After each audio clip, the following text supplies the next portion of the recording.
Selamat malam pemirsa, desakan untuk menyelenggarakan Kongres Luar Biasa atau KLB Partai Demokrat semakin menguat menyusul dipecatnya 7 orang kader senior Partai Demokrat. Dan pihak inisiator KLB menyebut atau mengklaim mereka sudah mengantongi dukungan untuk menggelar KLB.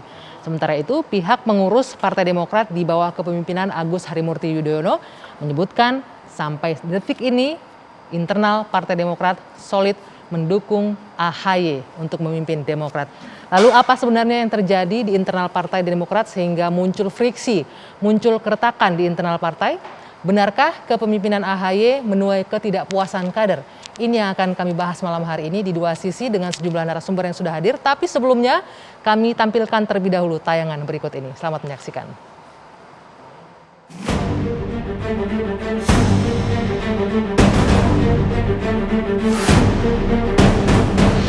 Kisruh Partai Demokrat kembali memanas. Usai pemecatan 7 orang kadernya dengan tuduhan upaya kudeta terhadap kepemimpinan Agus Harimurti Yudhoyono. Bola panas pun kian bergulir setelah sederet pendiri Partai Demokrat dan organisasi sayap partainya menyatakan sikap mendukung diselenggarakannya Kongres Luar Biasa atau KLB karena tak puas dengan kepemimpinan AHY. Meminta AHY mundur dari jabatan Ketua Umum karena baru 1 tahun terpilih sebagai Ketua Umum Partai Demokrat sudah bersikap otoriter dengan sangat mudahnya memecat anggota dan tidak mampu menangani persoalan internal partai. Kami menyampaikan segera dilaksanakan Kongres Luar Biasa Jilid 2. Kader menghendaki KLB itu kader yang mana? Karena di ADRT kami itu yang memiliki hak suara itu jelas. Tolong tunjukkan, ya. Karena semua DPD, DPC, pemegang hak suara itu mendukung AHY. Kisruh internal di tubuh Partai Demokrat berawal dari isu kudeta yang disinyalir dilakukan Kepala Staf Kantor Kepresidenan Muldoko dan kader senior Partai Demokrat.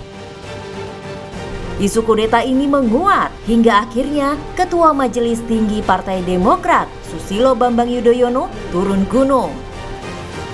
Partai Demokrat not for sale. Partai kami bukan untuk diperjualbelikan. Saya sangat yakin bahwa yang dilakukan Muldoko adalah di luar pengetahuan Presiden Jokowi. Saya pikir sudah selesai. Janganlah menekan-nekan saya. Lantas, akankah Kongres Luar Biasa Partai Demokrat benar-benar terwujud? Apakah kepemimpinan Agus Harimurti Yudhoyono akhirnya goyang dengan adanya isu KLB?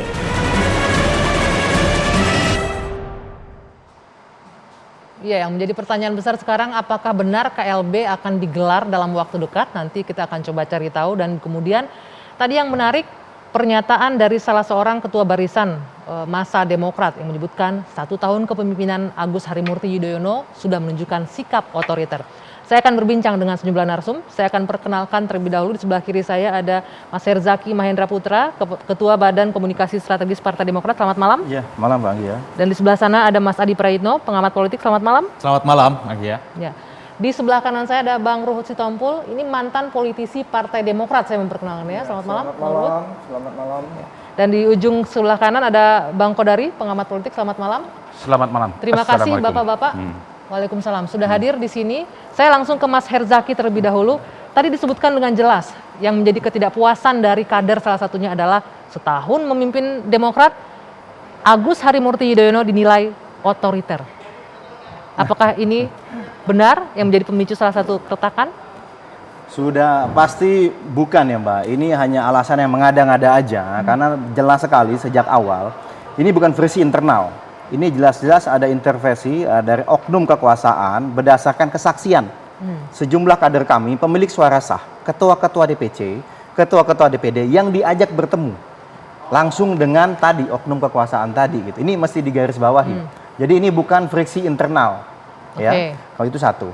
Yang kedua adalah kenapa kemudian ada pemecatan? Awalnya ingat Mbak, pengumuman pertama itu kita konferensi pers ketum kami di tanggal 1 Februari.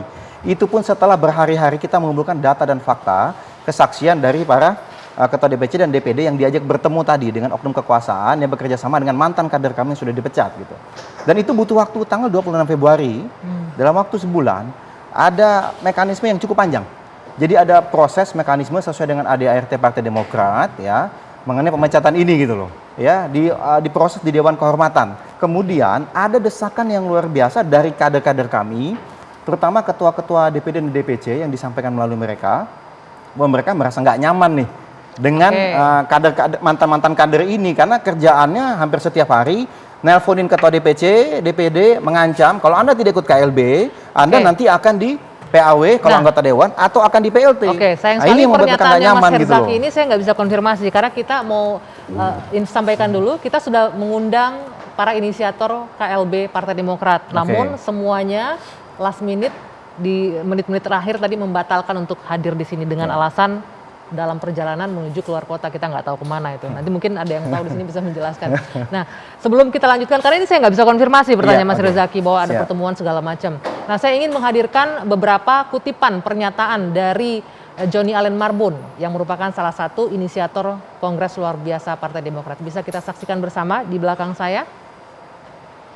Salah satu kutipan yang kemudian ramai adalah ini, AHY berada di puncak gunung tapi tidak pernah mendaki, begitu kata Johnny Allen. Kemudian yang berikutnya,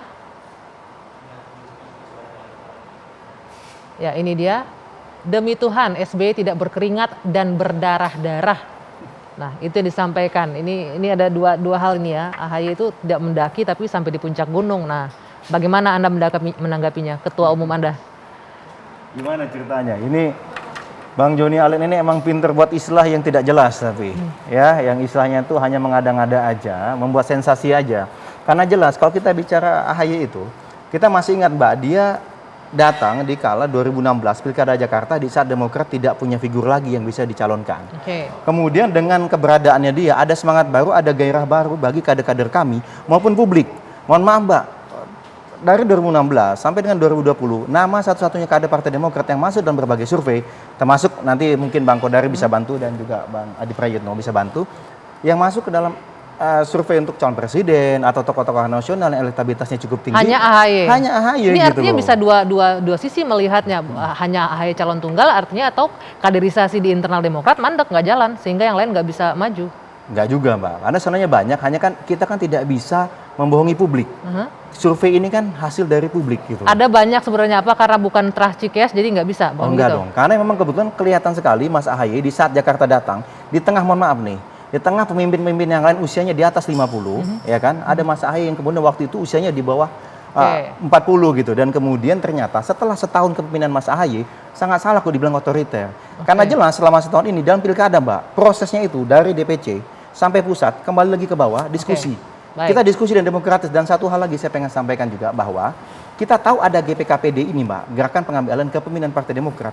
Ini berasal dari pesan teks ketua DPC kami di daerah yang mengirim langsung kepada Mas AHY. Bentuk loyalitasnya yang ngadu langsung ke ketua umumnya. Dan yang kedua adalah bentuk juga bahwa ada komunikasi yang sangat baik. Baik, gitu sebenarnya ini antara kita atas ke bawah. Baik, Mas Herzaki, sebenarnya saya sangat perlu sekali untuk mengkonfirmasi hal-hal ini ke pihak inisiator KLB. Tapi sayang sekali lagi mereka memutuskan untuk tidak hadir malam hari ini di dua sisi. Tapi saya butuh pendapat dari Bang Ruhut dan juga Bang Kodari. Sebelum ke Bang Ruhut, saya ke Bang Kodari. Tadi pernyataan Mas Herzaki bahwa agak mundur sedikit sih ya, bicara soal kader yang muncul dari Demokrat hanya satu. Bagaimana Anda melihatnya? Apakah benar memang hanya AHY yang muncul atau memang karena memang tidak jalannya regenerasi atau kaderisasi di internal partai? Ya mungkin saya bicara juga mengenai permasalahan di Partai Demokrat ya.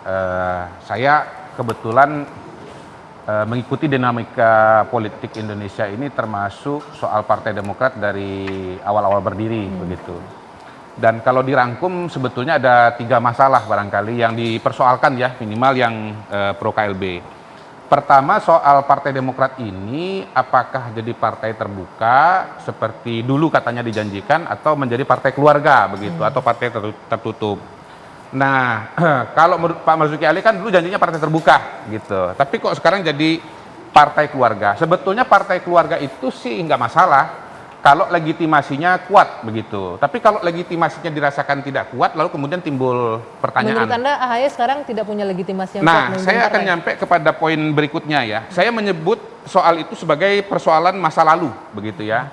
Termasuk juga persoalan kontribusi dari para pendiri. Kalau dilihat dari ADART versi tahun 2020, mudah-mudahan saya nggak salah mendapatkan dokumennya, memang di bagian preambul itu sekarang yang disebut sebagai katakanlah penggagas partai itu, ya itu cuma 2 nama. Satu SBY, lalu kemudian Vence Rumangkang. Yang 99 orang penanda tangan itu nggak ada lagi.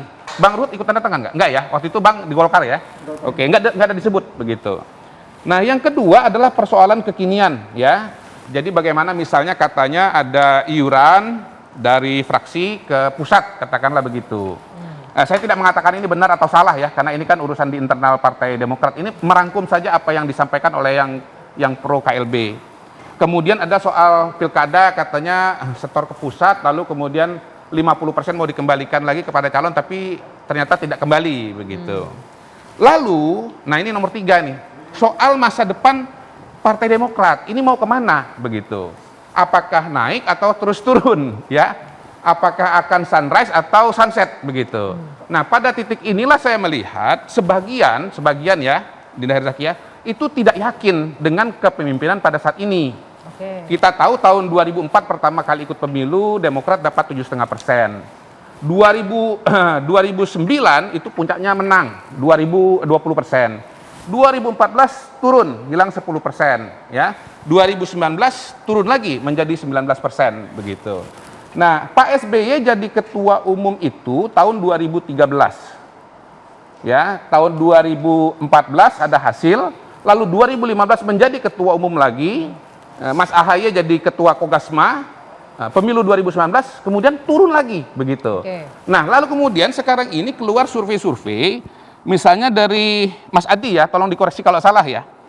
Bulan Februari 2021. Izin nih kalau dikoreksi kalau salah. Partai AHY 3,8%,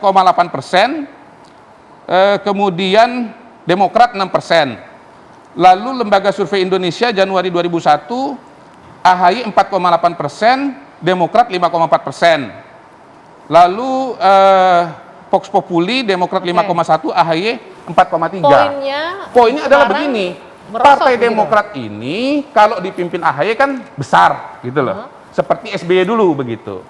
Tapi ya memang beda jauh antara elektabilitas SBY tahun 2003-2004 apalagi 2009 dengan AHY sekarang. Artinya, begitu. Dulu surveinya SBY itu jauh di atas Partai Demokrat. Baik, nanti kita nah sekarang ini ya surveinya AHY malah di bawah Partai Demokrat. Ya, kalau baik, calon nanti presiden akan papan dijawab tengah, jadi oleh nggak bisa dongkrak. Kira-kira begitulah. Oke, nanti apakah itu benar seperti itu? Nanti kita jawab. Jeda dulu sejenak. Dua Sisi akan kembali sesaat lagi usai jeda.